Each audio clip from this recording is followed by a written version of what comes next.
ایک جو بڑا شہر ہوتا ہے اس میں بہت کچھ ہونا چاہیے جو یہاں پر موجود نہیں ہے. تو اس کا قصوروار کون ہے؟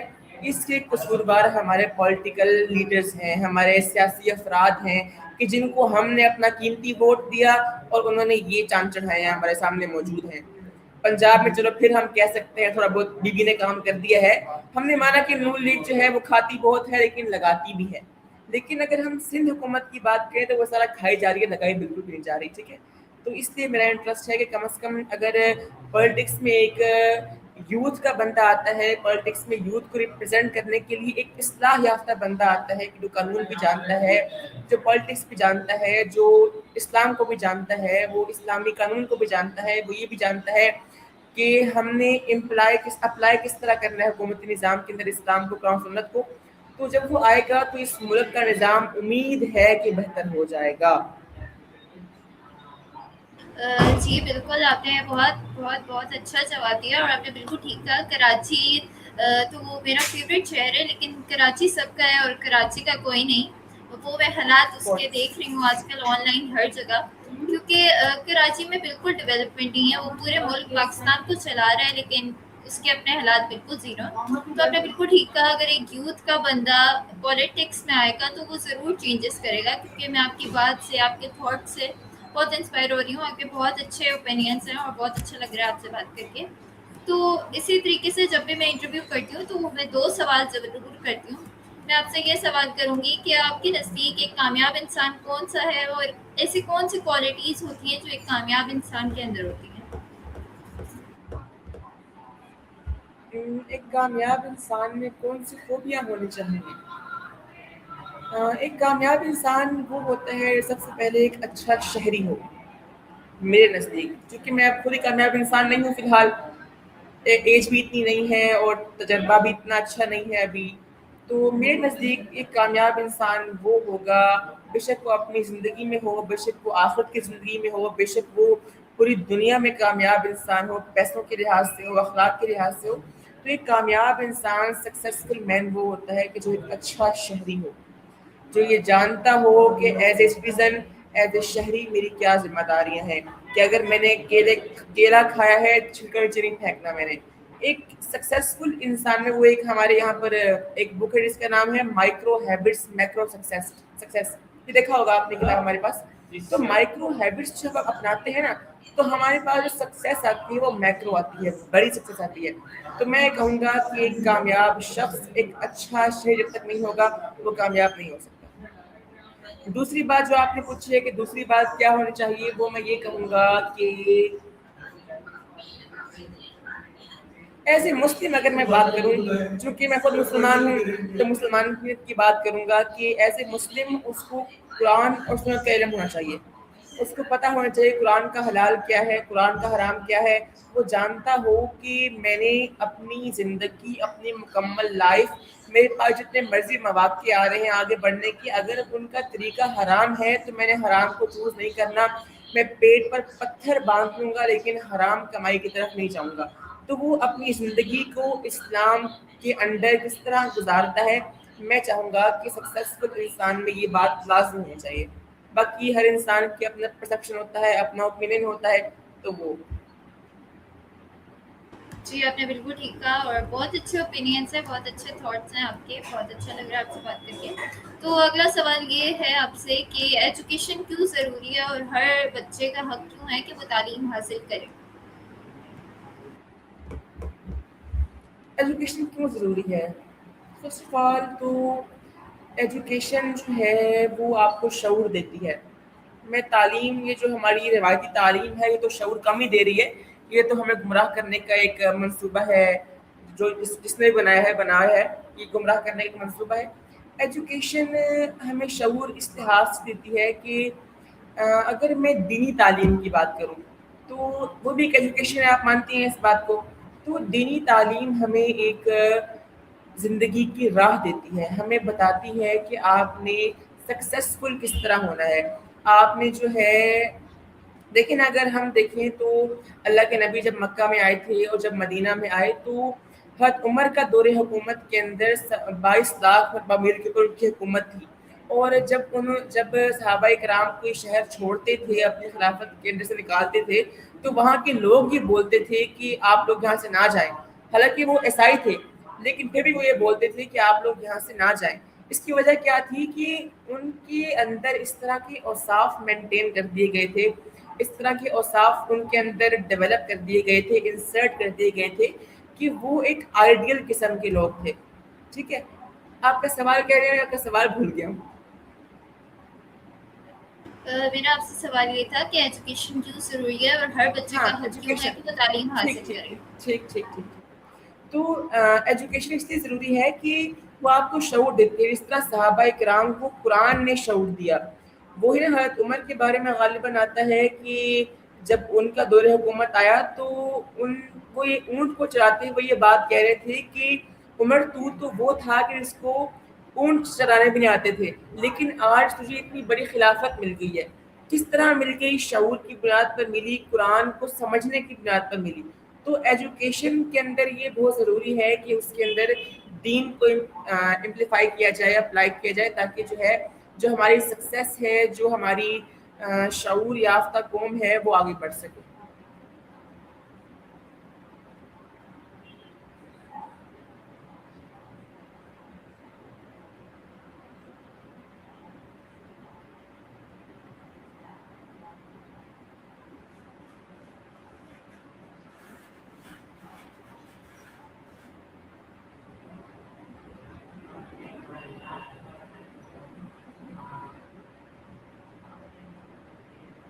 علینا آ رہی ہے؟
اوکے، تو میں چاہوں گی آپ ہماری آڈینس کو لاسٹ میں کوئی ایڈوائس دے دیں جس سے سن کے ان کو بھی کوئی فائدہ اور وہ کچھ جان سکیں.